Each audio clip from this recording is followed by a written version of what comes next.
What point did you decide that you needed to start charging? Because I think a lot of people struggle with feeling like they have to provide free services for so long, and then have that inferiority complex, at some point that they feel bad about charging X amount of dollars. I hear that all the time.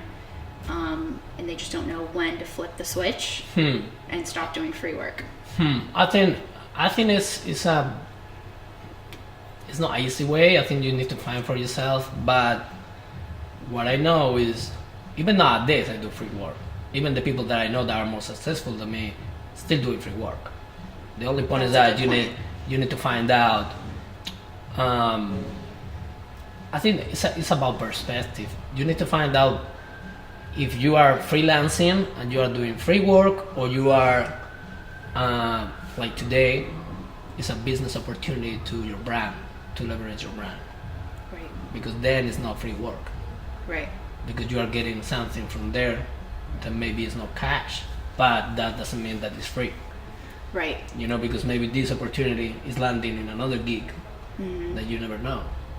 So I think there is like a curve that you need to find out what exactly you can charge and you don't feel comfortable wherever.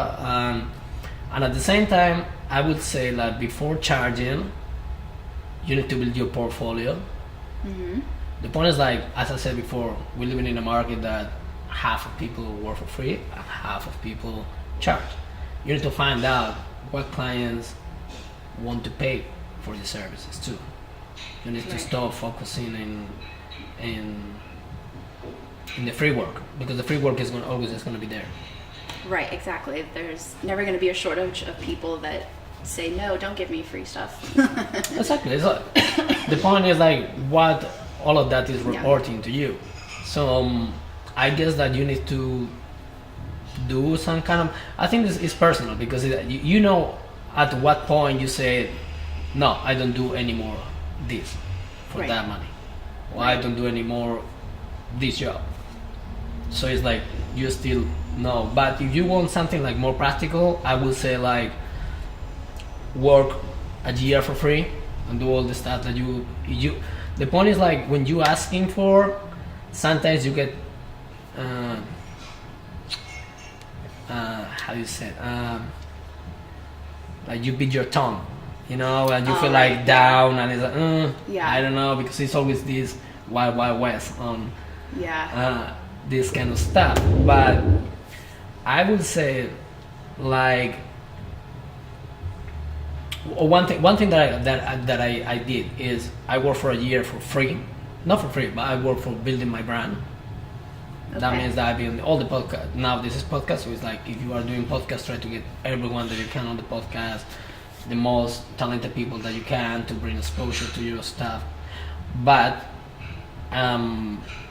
after a year, the same people that I work for, I ask him to charge a minimum amount of, for example, to bring the cameras or bring your kit rental. I don't know, a minimal amount to start to work. Right. So you went back to them and you asked them for work. Exactly. It's like, we're working for a year. We're doing this thing for free. And right now, I would like you want to keep working with me. Gotcha. In the next projects, but for bringing you more value to your services, right now I'm charging this amount for my skills, for the gear, or whatever you want to bring, but always in the sense, like, value to people.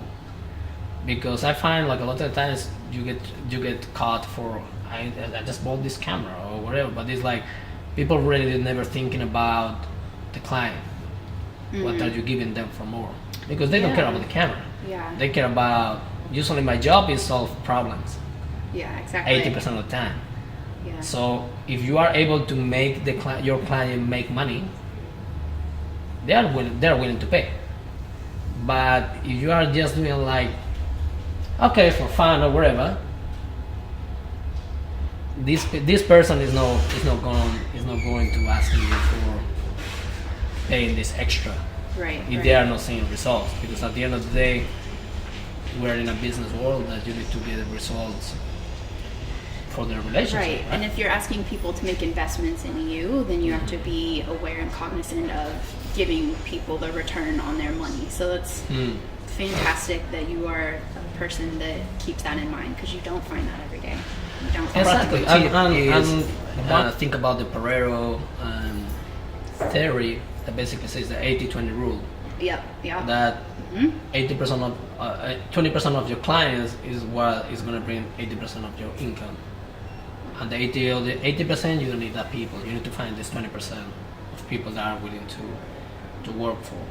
I think I talked about that in the first or second episode, and I could talk about that for hours because it totally spins off into the everyone is not your customer conversation. And that is really that is true. So this is important. Really true. And in the world that we live in nowadays, I think that people forget that, do you know what, I'm not a client for everybody. And there are going to be people out there that I don't match with and that I don't mesh with, and that's okay.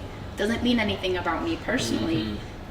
You know, somebody's offering a service I might not be the best customer for, and vice versa. But I think this coming from our perspective, that I always say that you are not good enough and you're not gonna find anyone more than that, or the sense that you put outside and you say like, this client, you hope that this client is gonna pay you bills all the year, and it's like you need to find more than one client to work for. Usually I have a rule that is like, at the moment that you can find 10 clients that want to work with you, you don't need more clients. Because you don't need to work with more people. You need to work with less people that pay you more because they trust in your vision. So it's like, if you get 20, next year you're gonna try to get 10, and whatever don't want to pay for it, it's not your business. But first of all, you need to get that list, and this takes time. And sometimes we burn out with, you know, like hassle and all that. But I think at the end of the day, comes back for how you help your client. Having that serving mentality and just because some people are only looking for, I just need somebody to take pictures. That's it. But sometimes you find another opportunity there when you show up and show the work, and now my product is 10x because of these people that I didn't know that you could do that.